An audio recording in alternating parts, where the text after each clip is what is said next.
This is the Crystal Portal Podcast, where we talk about crystals, moldavite, spirit guides, sacred geometry, intuition, quantum energy, and all things metaphysical. Find something special for your spiritual journey. Shop online at moldavitejewelry.com to support my work. Welcome to episode 15 of the podcast. As you can see, the Crystal Portal is complete. Today, we're going to take a closer look at the crystal grid section around the portal itself and learn more about the energy that helps to ground the vortex. If you've been following along the podcast, you'll know that this is the final segment in the series of checking out the crystals in the portal. This is a 9-foot diameter crystal grid made up of crystals, tektites, and meteorites that surround the portal itself. Selenite seems to be an integral part in the crystal portal, so that makes a lot of sense to also have it around here in the crystal grid. There are 6 main points with these selenite towers. They make up a 2-dimensional Merkaba, or Metatron's cube, around the crystal portal. On the top of each of the selenites, there is a covalite set into sterling silver, and then inside the covalite, there's an orgone mix of several other minerals. Pezzottaite, the pink mineral, vortex energy, Mount Ergotin meteorite, Albright meteorite, theorized to be fragments of planet Mercury. Benitoite creates a stable bridge. Tatahouine meteorite, a connective energy. And a small fragment of gold nugget. Covalite is the mineral that the guides said was needed to anchor the vortex. You'll notice on the end of the sterling silver settings themselves, I've wrapped copper wire that then runs down underneath each of the selenite towers that connects to the copper grounding grid that, once plugged in, is physically grounded to the earth. The copper wire that connects each of the covalite tops on top of the selenite towers runs underneath this 9-foot crystal grid and is actually plugged in. It's grounded to the earth. There's an additional wire that runs center to center through here, and then underneath the very center of the crystal portal itself, the threshold right here, is a mini coil of sorts that connects all of the wires to the grounding wire, which is plugged in. This was the one and only time that the guides had ever said must. So the portal itself, they said, must be grounded. Okay, another quick video showing now got the wiring section done for the crystal grid that goes around the portal. And at the very center is a wire that will connect to the base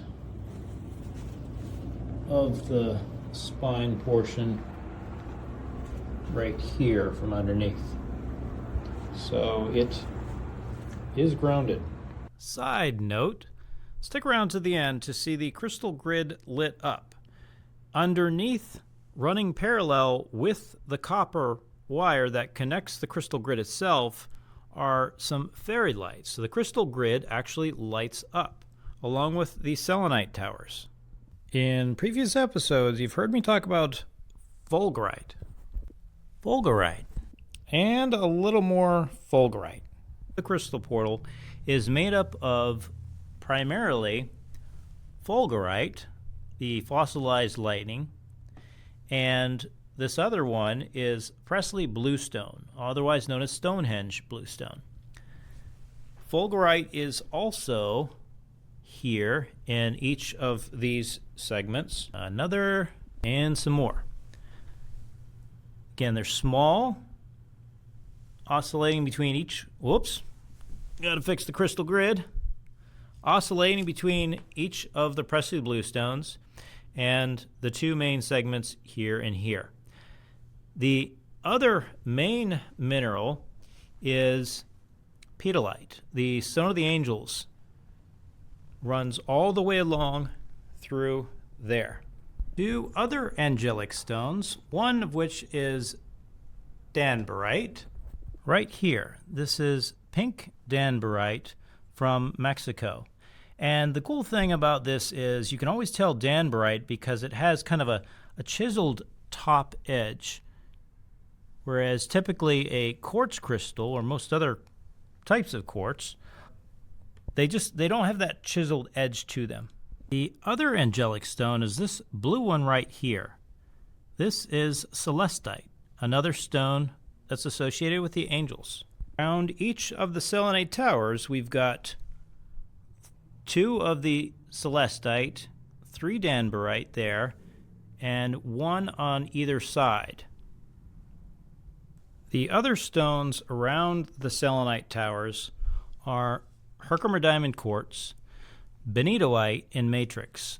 The blue one is Benitoite, the white is Naturalite, the kind of a off blue is Crossite, and there's most likely a tiny little bit of Neptunite, which is a really dark mineral, but it's actually a really, really dark red. And on the ends, the points facing the center of the portal itself line up with these 2 right here.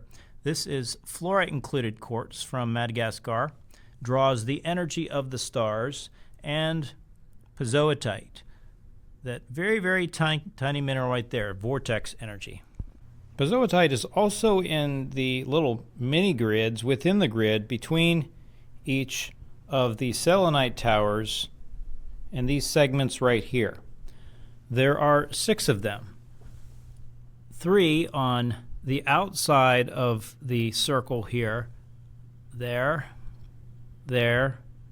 and there, and then 3 additional ones on the inside of the circle on the segments between the other stone, which is natural citrine. This is some really cool citrine from Morocco. The other ones with the Pezzottaite are amethyst from Namibia. Many of these are scepters, really cool ones. They've got a little bit of smoky. You've seen some with hematite and probably some other inclusions. Some of them are double terminated, and there's quite a bit of character going on with each of the amethyst. The other stones are Herkimer Diamond Quartz from Herkimer County, New York, Petalite, Petalite, anchorite in the very center here, anchorite from Arkansas, again another vortex energy. And the very end here we've got a very focused and connective energy to the center of the portal itself. These 2 that are out of this world, Tatahouine meteorite, a fragment of asteroid Vesta. It's a very connective energy.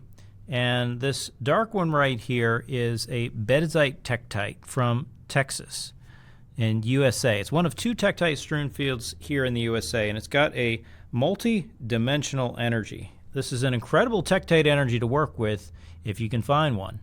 Ready to see it light up? And it's go time. All right, as you can see, we've got the crystal portal all lit up. The lights are on, including all the ones at the top. So we've got the crystal grid itself, as you can see, placed some tiny lights underneath the covering here, and then placed a petalite crystal on top of each of the lights.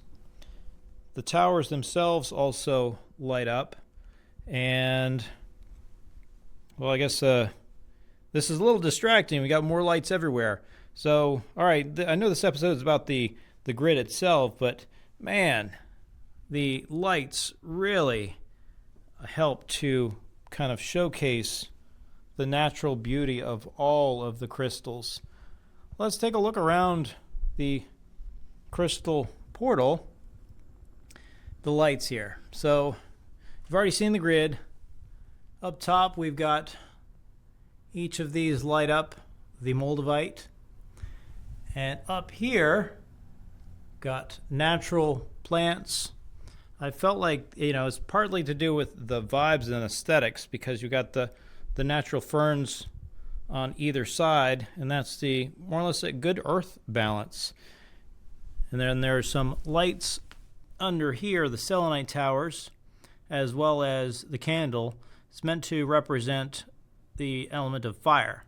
And in here, I'll be adding some water, some actual water, so that cup inside is meant to protect the candle itself once there's water. So we're going to have all of the earth elements added to the crystal portal itself. I hope you enjoyed this episode with, checking out the crystals in the portal, the grid section, the crystal grid around it. And again, it's a 9-foot diameter crystal grid. And this has been an extraordinary journey the last 3+ years. And as you can see, it's really come a long way. And it's now time to debut the Crystal Portal experience. If you'd like to go ahead and get a ticket, go to moldavitejewelry.com. Got tickets on sale there. And again, we're opening up the portal here in the 999 portal in September for people to actually walk through. As always, thank you so much for tuning in to the podcast, especially this early on, when this is like one of the best kept secrets in the crystal world. As you can see, the crystal portal is real. Again, I really appreciate all your help and your support by energetically tuning in. And it's also really helpful if you can share this with a friend, as I'm trying to get the word out about the crystal portal launch here in September. Tune in next time as we take a look at some of the vibes and aesthetics. I know, there's a lot already, but tune in and you'll see some really cool stuff that I'll be working on for the crystal portal experience itself. All right, till next time, I'm going to go meditate here in the crystal portal.